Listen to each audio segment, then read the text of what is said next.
Welcome to the Real Film Nerds Harvest Horror Fest.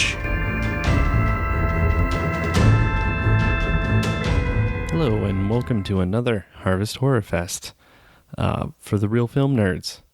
This time, we're taking an audience to Santa Clara, California for the murder capital of the world.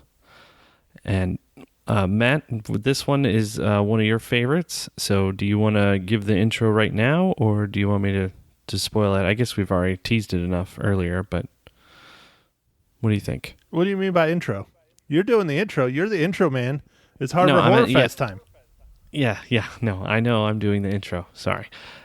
As you heard, folks, that's my co-host, Matt, and I'm Mysterious Mike Talent, and we're going to be talking to you about one of our favorite 80s, rific vampire movies. 80s rific? Is that a new term, Mike? 80s rific. Yeah, sure. The 1987 classic comedy horror film, The Lost Boys, for Real Film Nerds, episode number 193. Oh, you beat me to the episode number, Matt. Come on, man. Oh, I'm sorry. Here, I'll retract it. Okay, go ahead, Mike. Yeah, like Matt said, it's episode 193. Okay, Mike, so are you requesting the breakdown is what you were requesting instead of the intro? Because you're the one that does the intros for these, and I do the breakdowns. Yeah, no, I meant the breakdown. My bad. Yeah. Mike, are you drinking a really strong IPA today? No IPA, man. Another fall beer. Bourbon? Well, no. Is that fall or is that every day? That's every day. Yeah, it's a Boilermaker. Goes with everything. Ah, gotcha. All right. Well, here we go, Mike. We will. I am now talking as I am two people. Yes. Me, myself, and Irene. Oh, yeah, that's a movie. Nice. Yeah, it's a movie. I got another little movie jab in there. We'll give you the breakdown for The Lost Boys, 1987. It was released on July 31st. It is classified as a Commodore, not Commodore. It's a comedy horror. I get ahead too fast. It runs for an hour and 37 minutes and is rated R. Okay, that's the top part of IMDb. Let me do the lower part. Okay, The Lost Boys is directed by Joel Schumacher. It's written by Jan Fisher, James Jeremias, something, I don't know, close enough, and Jeffrey Boehm. It stars, in no particular order, Jason Patric, Corey Haim, Diane Wiest, Bernard Hughes, Edward Herman, my dog, Kiefer Sutherland, Jamie Gertz, and the other Corey Feldman. The synopsis for IMDb is really quick and easy on this, so I'll just stick with it.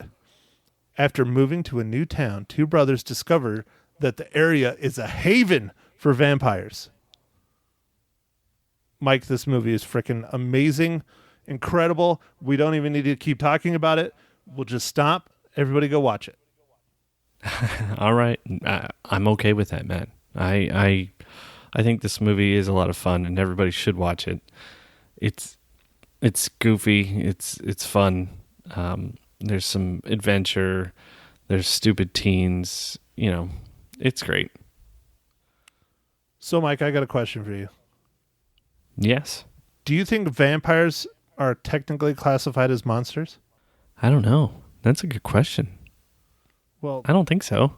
The reason why I asked, Mike, is because we have a new giveaway, and it's amazing. Nice segue, man. I requested, we were in the running, and we won.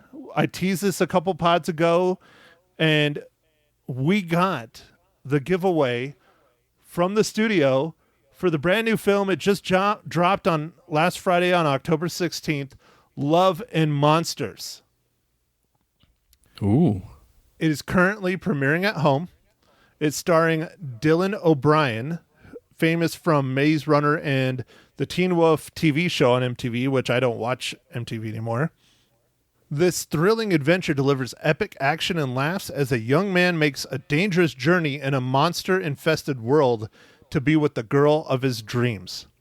It also stars Jessica Henwick, and one of my favorites. Love this dude. I've loved his whole career, especially when he was on The Walking Dead. Michael Rooker, amazing actor, did great in Guardians. Just love that dude. And Ariana Greenblatt. It is from the producers who brought you Stranger Things and Arrival, and the writer of the Divergent series, Insurgent. You can buy or rent Love and Monsters and watch it tonight. It's rated PG-13. It is from Paramount Pictures. And here's like a little bit more in-depth synopsis that they sent us. 7 years after the monster apocalypse. I love that, monster apocalypse. If we're going to have an apocalypse, monsters raining down from the heavens, love it. Why not? Nice. Yeah, this COVID apocalypse, not so fun. No, it's kind of bullshit. The monster apocalypse, that's legit. I mean, come on. So that's why I'm asking. Is a vampire a monster? Because would like vampires be raining down too? Maybe. What if they're all Kiefer Sutherland, like young Kiefer Sutherland vampires? I mean, I would just probably just stop and be like, yes, take me now. Oh, jeez. He was young though, man. It's like wow. He was like 20 or something. Dude, when he was made that. crazy young when that movie was made. Anyways, let me get back to our little synopsis of Love and Monsters. So 7 years after the monster apocalypse, Joel Dawson, played by Dylan O'Brien, along with the rest of humanity, has been living underground ever since giant creatures took control of the land. After reconnecting over radio with his high school girlfriend, Amy, played by Jessica Henwick, who is now 80 miles away at a coastal colony, Joel begins to fall for her again. As Joel realizes that there's nothing left for him underground, he decides against all logic to venture out to Amy, despite all the dangerous monsters that stand in his way. The fun-filled and action-packed adventure also stars Michael Rooker, love you, Michael Rooker, and Ariana Greenblatt. So, all right, Mike, you and I went back and forth on what we were going to have our listeners do on this. The reason why I asked if vampires technically count as monsters is because what we want is we want you to email us, call us on our phone line, leave us a voicemail, tweet us, Instagram us, not Snapchat because we don't have one of those, Facebook message, Facebook groups, whatever, and tell us your favorite monster movie to be entered in a giveaway to win a copy of Love and Monsters. Now, not to scare everybody off, I announced it this morning on the radio, and we already have several entries. Oh, awesome. Get them in. This is, we don't have a million of them, and it's going to be a drawing. So anyways, get your stuff in, and we'll get it out there for you. But yeah, I'm actually pretty excited about this one. This is another, not to get, depressing again and talk about movie theaters because we do it way too much. But this, again, was one that was supposed to come out in the theaters that has gone straight to digital. I just think that's the way of the world, at least right now, and maybe for the next year or two. I don't know. We'll see. But I'm going to stop talking about that because we talk about it enough. Mike, back to you. Let's continue our discussion on Harvest Horror Fest, Episode 3 of 2020, The Lost Boys. Nice, man. Nice. I'm surprised you didn't say Michael. Dude, I remember when I don't know if it's when the movie came out, because, we would have been, very young. I'm not going to give us our ages, but we were young. I don't remember. I remember after watching this, though, that's, how I refer to you, all the time. Yeah, for quite a while, several years, decades later, every once in a while. I still do it, yeah. Just throw it in there. Yeah. Matt, trivia about that is 118 times they say Michael in this movie. 118. Wow, that explains why it's embedded in my skull. Yeah, really got through to you, huh? Well, especially when we were doing stuff that we shouldn't do or that was a little risque, like jumping our mountain bikes or doing something. I would always be going to my Kiefer Sutherland mode and be like, come on, Michael, you can do it, Michael. When they're on the train bridge. You're one of us, Michael. Nice. Nice. Did you sit there and count all of them, or did you Google it? No, it was in the IMDb trivia. No, I should have counted them, but I mean that would have been like a lot of work. I would have had to like think about it and stuff. No, I was just watching it again, with fresh eyes, and it's a fun movie. It's the music's really good. The soundtrack of the movie, like, it just really fits every scene in it. I know it's a little bit more 80s stuff because that's what the time period was, but I liked it. Like The Doors, People Are Strange. I mean, it's used a lot in a lot of movies, but yeah, it just fit well. Well, I wonder how old like Kiefer Sutherland and Alexander, what's his face, aka Bill. I'm forgetting his last name. Oh, yeah, Alex Winter. Yeah, Alex Winter. This was like one of Alex Winter's like very first movies like ever. Like I think this might have even been before Bill and Ted's, maybe, because I think he came like right out of film school and did this movie, like fresh. I think he only said like 3 words in the movie. He's just like he's just in the frame sometimes, but never says it. Like most of the vampires don't really talk that much. No, they don't. And what's funny is Kiefer Sutherland has hardly any lines in it too, but every single time he has a line, it's usually the line that's like ending the scene, or it's like very dramatic.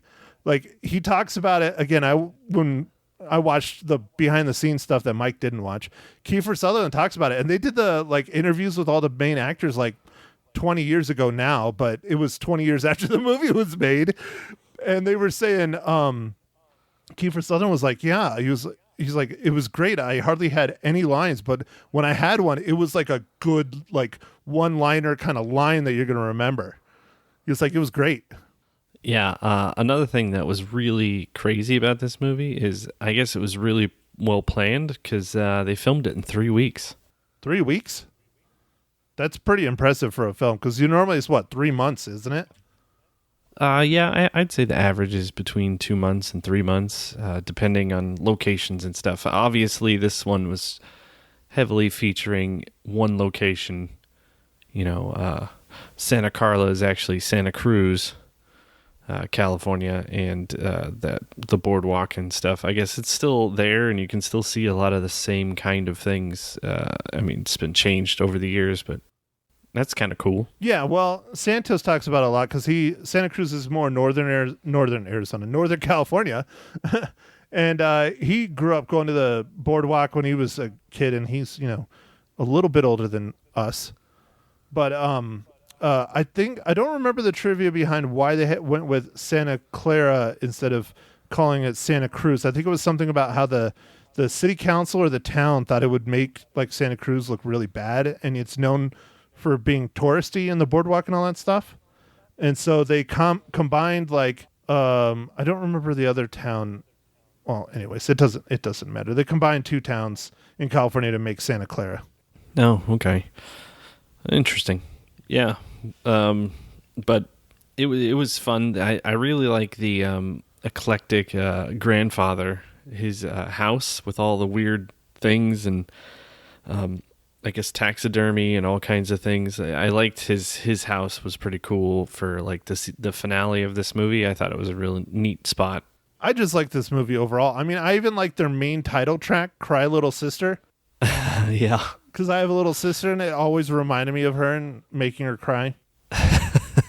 It was just fond memories. Fond memories. So, Mike, I don't know if you remember this or not, but a band that we kind of listened to, or an artist, maybe not a band, redid Cry Little Sister. He covered it. Oh yeah? Who did it? Mr. Marilyn Manson.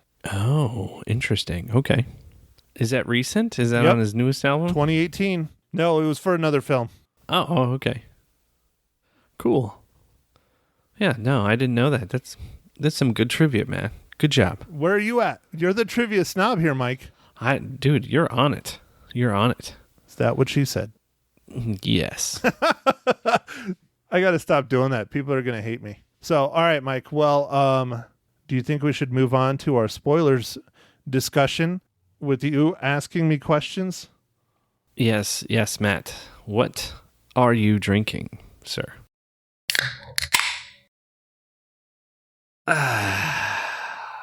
Well, Mike, I am going to be boring again.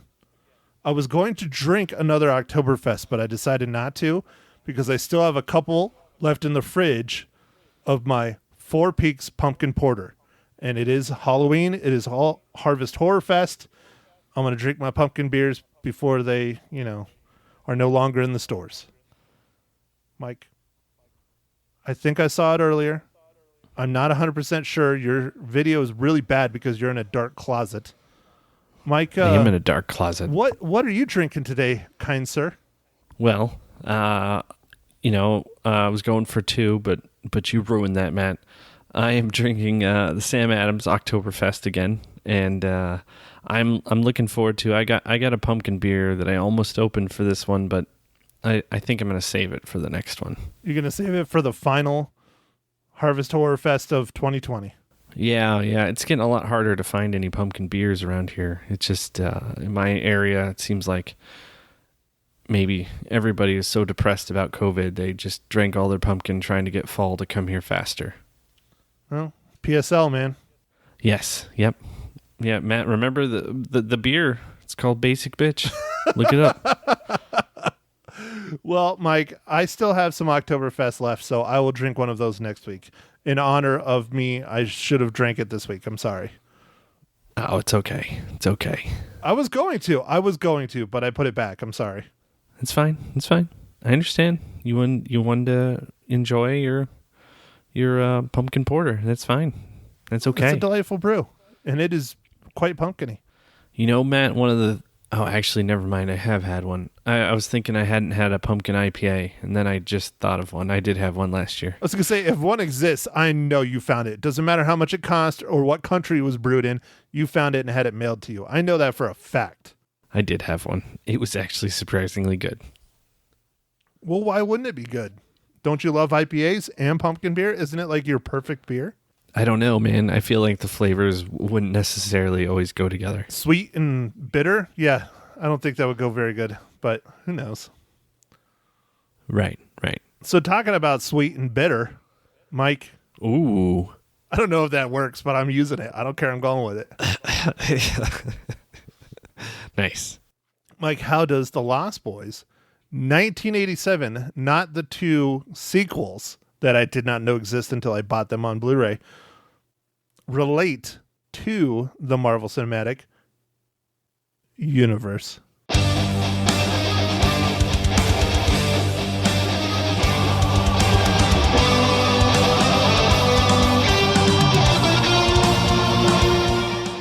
I thought you forgot the universe. I'm just trying to stump you up, man. That's all. Yeah. Thanks for asking, Matt. So on this, one of the production designers, Bo Welch, also worked on Thor in 2011. Sounds familiar. I'm not sure, but yeah, I was, every time I start looking in some of these movies that don't have a large cast or anything, I'm like, uh-oh. Because if you don't find somebody kind of towards the beginning, I feel like it gets a lot harder. Does it count, though, because Thor was such an awful movie? Dude, yeah, it's MCU. It does have one of my future ex-wives in it. Yeah. What happened to Queen Amidala, man? I haven't seen her in too much. She did that sci-fi movie. We watched it and reviewed it on the pod early on. But she hasn't done anything much after that, right? She did like Black Swan. I think she's doing... Oh, yeah. She did Black Swan, yep. Broadway stuff, maybe? I don't know. Your guess is as good as mine, sir. So, all right, Mike, now that we are through our MCU and beer drinking, not sponsorship, for those of you who are wondering, Mike, go ahead. Let's spoil The Lost Boys for everyone that has not seen it. Now, I have to preface this. I talked one of my coworkers into renting and watching this movie with her family. She had never seen it. I'm like, have you never seen The Lost Boys? Well, she's not into horror movies. But my boss shocked me out of nowhere. She said that The Lost Boys is one of her favorite movies. I'm like, how is it one of your favorite Really? Yeah, she loves The Lost Boys. Loves it. I was like, you're like, religious and, you don't like swearing and you don't like horror movies. but you love The Lost Boys? She's like, yeah, it's hilarious and it's fun. I mean, that shocked me. So sitting in the same room, my other coworker who had never seen it went, okay, I guess I have to watch it now. So do you know what the verdict is? Or Yeah. you I haven't even heard? asked her to give me her reels, and she's like, what are reels? I'm like, well, thanks for listening to the podcast. You're the best. I was like, we are the Real Film Nerds. So we use film reels to rate our films kind of like stars. How many reels do you think she did, Mike? 4. Nailed it. She gave it 4 out of 5 reels. Oh man, nice. Very cool. See, that's fun, Matt. You just affected your coworker's life in a positive way. I think so. But, it's typically negatively, but that's fine. I wonder if my boss watched it, because I was trying to get her to watch it for, to listen to the pod and all that. And, I'll give them a shout out. It's Tyla and Jen. Oh, nice. So Good job. anyways, okay, Mike, continue. What would you like to spoil about the Lost Boys? And not the Lost Boys from Peter Pan. No. It's this movie just, I don't know, it's a bunch of fun, man. The like I was saying earlier, the finale scene, I really enjoy how it went down. It's a little bit fast, like some of the fighting and stuff, but I like the way that this was a lot of first person, where they don't really show the people getting killed. They just kind of disappear or whatever, and like kind of the camera rushes them and it disappears. I was like, oh man, that's brilliant. It builds suspense and it saves them a bunch of money by not having to show anything. Not having more, makeup. But when they do show it, I mean, it's vicious, dude. It is vicious and it is graphic and it is over the top. I remember it scarred me as a child, one particular scene. But yeah, I remember one as well that I really liked, that's from the perspective of the vampires, when they're flying over and they rip the roof off of the car and the dude's sitting there trying to make out with this girl and she's reading a comic book. I was like, ha! The comic book she stole from the Frog Brothers. I love that, because you know what's going to happen, but you don't see it.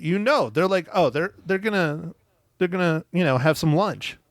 Yeah, the comics shop scenes, Matt, are those some of your favorites there, where he's going over the different comic books? Like, it's kind of funny when he walks in there and they're like making fun of him because I guess the way he's dressed and all that, and then they're from Phoenix, so there's an Arizona tie kind of, so it's like, oh, they're cool, they're from Phoenix. Yeah, and I mean, everyone from Phoenix dresses just like Corey Haim in this movie. Dude, his clothing was atrocious in this whole film. That it was crazy. It was huge. ridiculous. Like, yeah, in that scene, he has this giant, like, floor-length, like, jacket, almost like an overcoat, but it's not, and it's the summer, and everybody's, like, in flip-flops, and it's absolutely ridiculous. I loved it. It's so over the top. I felt like this movie, I mean, so it came out in 87. It's probably filmed in 86. So that's like the height of the 80s. So it's just like, it doesn't get any better than that, If it was early 80s, it's still like 70s clothes. If it was like late 80s, they're trying to figure out what the 90s are going to be like. But nope, this is full on 80s. And then, the other Corey is decked out and dressed like Rambo or any other 80s action star. And that's definitely. That's what the director was going for. Corey kept doing it like too like chill and too like normal. And he's like, no, this kid is obsessed with Rambo and action movies and being this badass.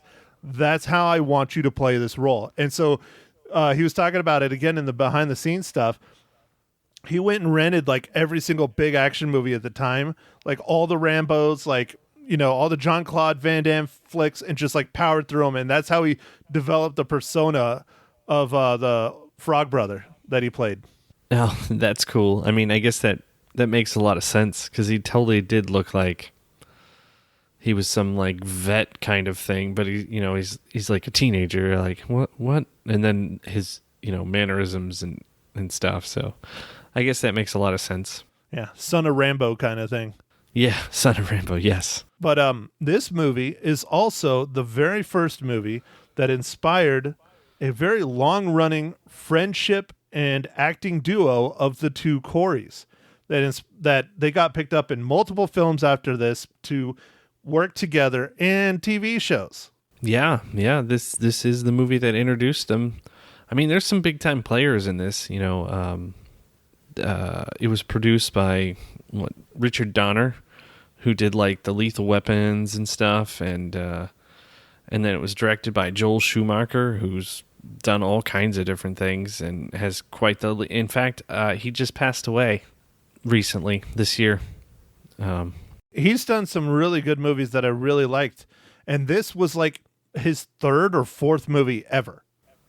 And he really wanted to do it, and he even admits it in the behind the scenes stuff. Again, watch that Blu-ray, Mike, about how they took like a risk hiring him to do it, because this is not the kind of movie he had done before. But he really was passionate about the script and wanted to do this movie.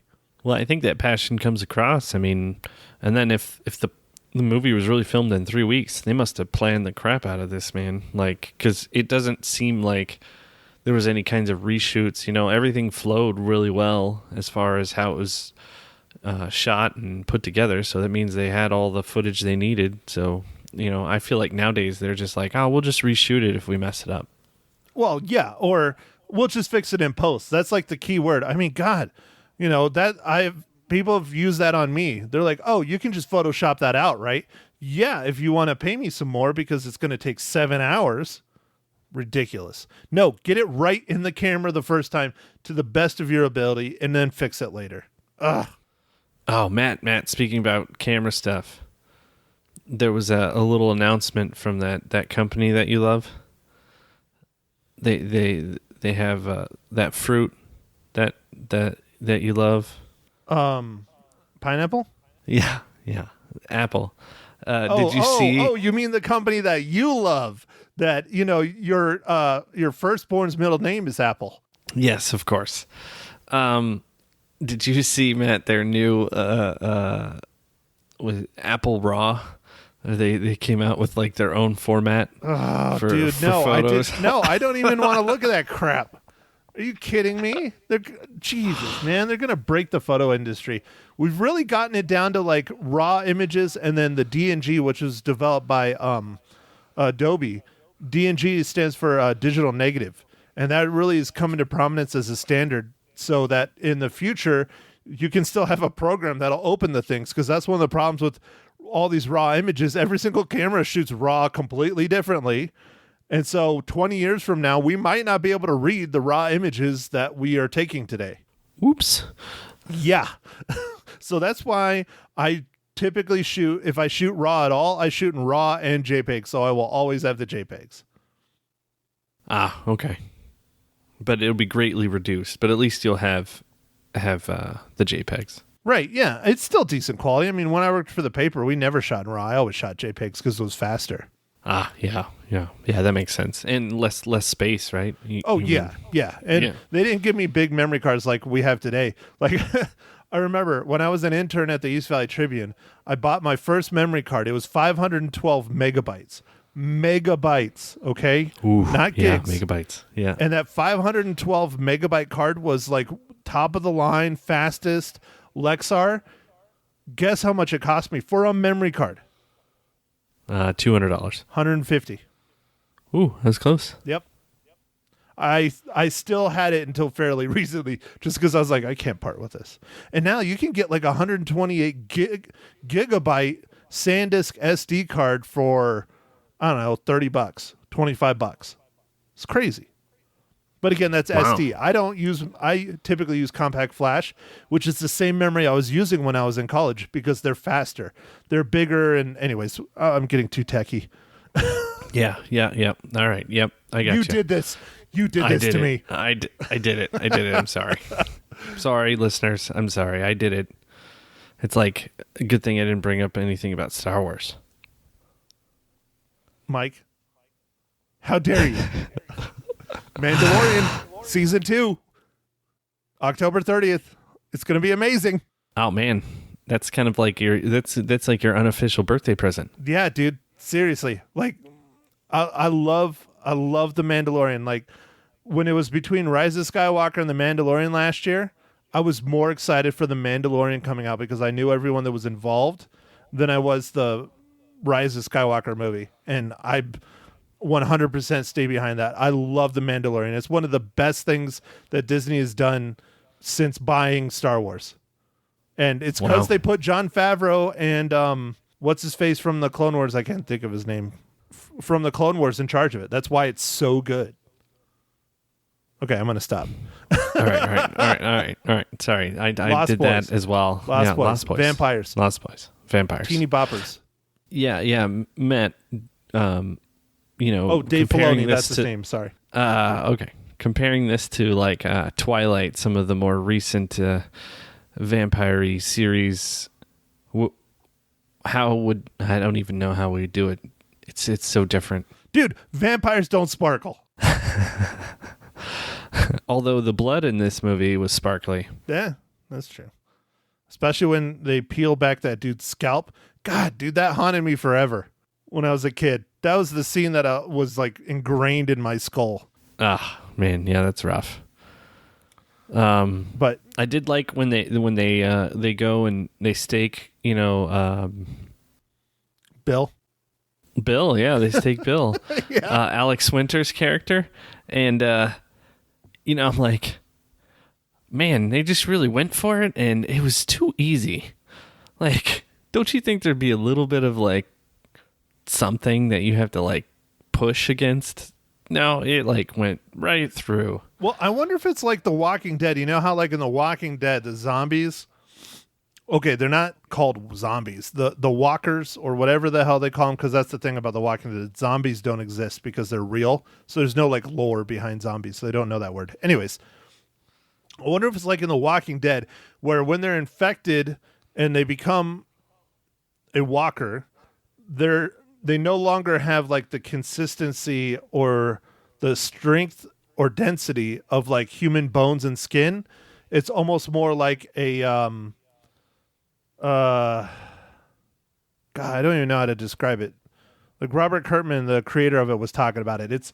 It's not like trying to like go through like a real bone. So that's like when they stab zombies in like the skull, like it's not like hard, like the knife doesn't break or anything that you can do it.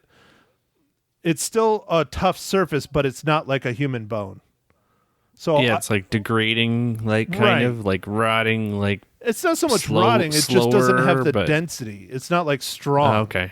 Okay. It's still tough, but it's not like a bone. It's more like just skin, like kind of all the way through in a way, like muscle. I wonder if that's what it is like for the vampires. Like maybe they just don't have because I mean he hits them right in the sternum, and the sternum's like one of the hardest bones to like go through because I mean it has to protect your heart, Yeah, no, definitely. So I just found that scene a little like, well, all right. That's cool. I would have thought they would have had protection because, they even talk about it in this movie where the head vampire, well, you find out he's the head vampire, Max, has dogs protecting him. Well, one dog. Yeah. They had no one protecting him. They're just chilling in their, giant coffin cave thing. Yeah, dude, that cave thing's cool, man. It was. It's all huge and awesome. Yeah. Yeah, that was a cool place. It reminds me a lot of the Matrix, like the underground scenes in like the second Matrix. Oh. Like how like has this world and everything has like these weird like fabrics everywhere and all right. Yeah. I haven't seen the second Matrix in forever because I just didn't like the second and third one that much. Well, yeah, because, they ruined it. Yeah. And then the fourth one's going to come out, I don't know, 10 years after COVID. So just like the movie that we were supposed to review this month that got pushed back to next year. Oh, man, everything's getting pushed back. The theaters are all just going to go broke. It's terrible. I was really looking forward to it, too, man. I mean, Candyman, done by Jordan Peele. That would have been awesome. That would have been great for Harvest Horror Fest. But no. No. Yeah. Instead, you've got another Leslie Nielsen. Not Leslie Nielsen. Liam Neeson movie that came out. Another version of Taken called Honest Thief just came out. Honest Thief Taken? or Taken on a Thief? It's like Taken-ish. It's like, this is like Taken 9. Because we already had Taken like in with ice or Taken in the snow. We had that. That was the last one. Dude, that was fun. I liked that movie. That movie was fun. And Taken then into there's Blizzard. like, Yeah. and then there's like Taken in the Air. There's Taken in the Train.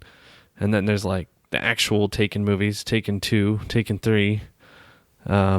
This movie called A Walk Among the Tombstones or whatever. Yeah. It's like another Taken. I want to watch that. It's You like- said that was good. It actually is good.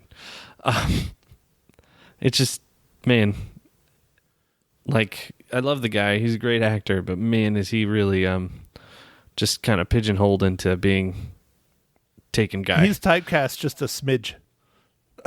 I mean, he's Qui-Gon done so many Jinn amazing... Or Yeah. Taken. Oh, okay. There you go. I got I some more see. Star Wars in there. Yeah, you did. Yeah, you did. Do you think that they don't even have to put like in parentheses underneath the title, like, yes, another Taken? People just get it now. I don't know. Maybe.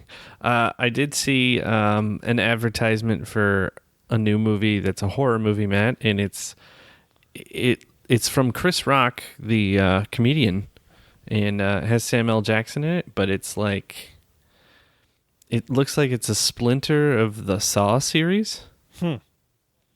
Interesting. Yeah. I'm forgetting the name because I'm a terrible host, but it looked, I don't know. I really liked Saw 1, and then like the 14 ones after it were just okay, but the first one was so good. Yeah, the original was very, very good. And one of our avid listeners, Austin, was asking me what my favorite horror movie was. And he said his favorite is Saw. And, I agree with you, Austin. Saw is a very good movie, but that's not my favorite. I mean, everybody knows pretty much what my favorite is. We reviewed it was the last year or the year before? Cabin in the Woods. Yeah, man. I love Cabin in the Woods. Woods. Is So good. So good. Yeah. But, no, so... So speaking of new Halloween movies, what about that new Adam Sandler Hubby Halloween? Oh, dude. Did you watch that? I actually, no. I want to watch it. And do you think we should throw that in as like a bonus for the Harvest Horror Fest? Or what do you think, Matt? Should we review it? I mean, we can review it, yeah, but we're supposed to be doing Candyman next week. The original No, from I know. 92. No, we are doing, well, that's the only one we can watch. Yeah, I know. That's why I'm upset. Because I wanted to see the new one. Yeah. I don't know. The Hubby Halloween looks just kind of goofy Adam Sandler. Like, it kind of reminds me of The Waterboy, so I don't know how... If it's like The Waterboy, it's probably pretty funny. Well, so what are you saying? You want to do 2 reviews in one pod next week? No, I don't know. I just thought we would... Or do you want to do Maybe. it like afterwards for like the first week in November? Maybe that. I know you're real busy these days, so maybe we'll just figure out what works.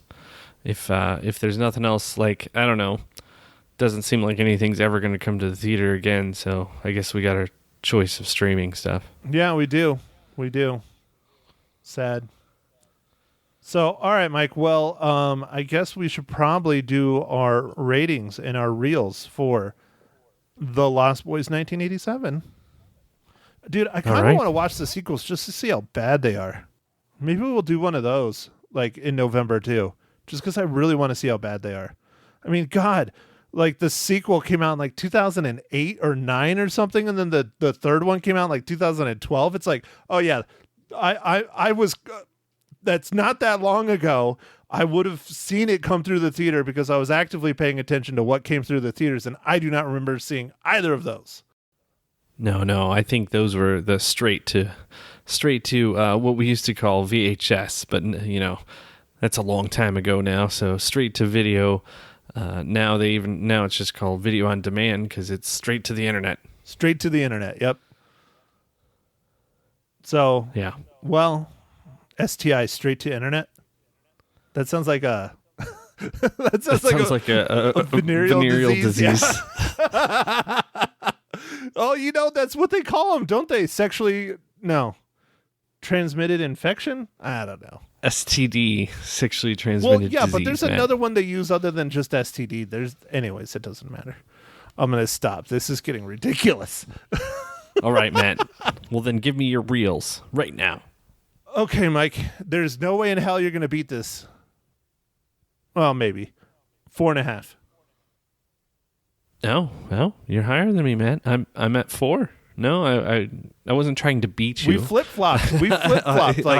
I should have given Friday the 13th 4.5. I still keep going back on that, but no, I love this movie. I absolutely love this movie. It's just fun and ridiculous and hilarious. And Kiefer Sutherland, in his 20s. What's not to love? Yeah, I know. Before he was Jack Bauer saving everybody, and he's been in so many things. But remember that movie, Matt, Truth or Consequences, New Mexico? Yeah. That was a great movie. Dude, that was an awesome movie. I think we watched that. We rented it and watched it together, didn't we? Yeah. Yeah, Truth or Consequences in New Mexico. Yeah. That was cool. That was a unique one, man. Yeah, it was. So, all right. So next week, Candyman, the original from 1992. Mike, where can our listeners find it? Do you know? Candyman.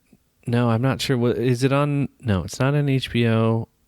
Wow, you said what it was before. I don't remember which service. It's not streaming anywhere. That's what's screwed up. If you have regular TV, it's on Sci-Fi Channel. So I got to stop paying for it because I'm poor. But I have a hard time getting rid of it because I like my news and I like my baseball games. But AT&T now, Mike, you can watch it this way if you want. I know you have my thingy from the thingy with the thingy and the dude hickey. Oh, yes. Uh-huh. I DVR'd it. It's on the Sci-Fi Channel. Okay. All right. And so it's probably edited, but at least I got it somewhere without having to pay like $9 to rent it. Yeah. I bet you it's on Shudder. Probably. No, I don't think so. And if I was a Shudder subscriber, we could watch it, but I'm not. Honestly, I don't think so. Dude, you need to get Shudder. Get Shudder. Then I'll give you a break on my TV. Yeah, I do kind of. I'm definitely inching towards getting it. It's $5 a month. It's literally the cheapest streaming service. They used to have. That's what, like 3 diapers? Yeah. So just make the kid run around naked for what, 2 days? Yeah. A week, 2 days a month? Perfect. There's your $5. Yeah. Oh man, I lost my train of thought.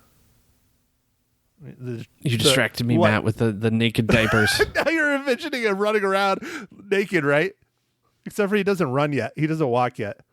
But not yet. And so would you say your train of thought was derailed? Yes. That was terrible. Yes, it was derailed. That was for Christina. She loves puns. Okay, where's your train of thought? Man, I don't know. I totally had something, but anyway, it doesn't matter. Blame it on the drugs. Yeah. Well, Matt, I guess with that, do you want to take us out of here? Okay, so don't forget to enter our contest for Love and Monsters. Tell us your favorite monster movie or your favorite monster or both, because I've gotten both. So that's fine. Just as long as you let us know in the emails, or you can leave us a voicemail. No one's left us a voicemail. That'd be kind of cool. The phone number's on our Facebook. It's like 602 something, something, something, something. I don't know. I don't remember. It's a Google Voice number. Hit us up. Let us know so you can win one of these free copies of Love and Monsters. Follow us on the Twitters, the Facebooks, the Instagrams, the Internets. You can go to our website if you want to listen to it there or get more deets on the info on the films, because I do all that stuff too. Listen to me on the radio on Mondays on Magic 99.1. Lisa Live at 9:15 is typically when I go on. Sometimes it's earlier, sometimes it's later. Other than that, thanks everyone for tuning in and listening to another Harvest Horror Fest. I can't believe it is coming to an end. But we will continue to review horror movies. It just won't be a whole bunch of them at once. So thank you, everyone, for listening. And go out and watch all the movies that you can. Thank you for listening to The Real Film Nerds. Now, don't forget to follow us on Facebook, Twitter, and Instagram at Real Film Nerds. Now, go out and catch a movie.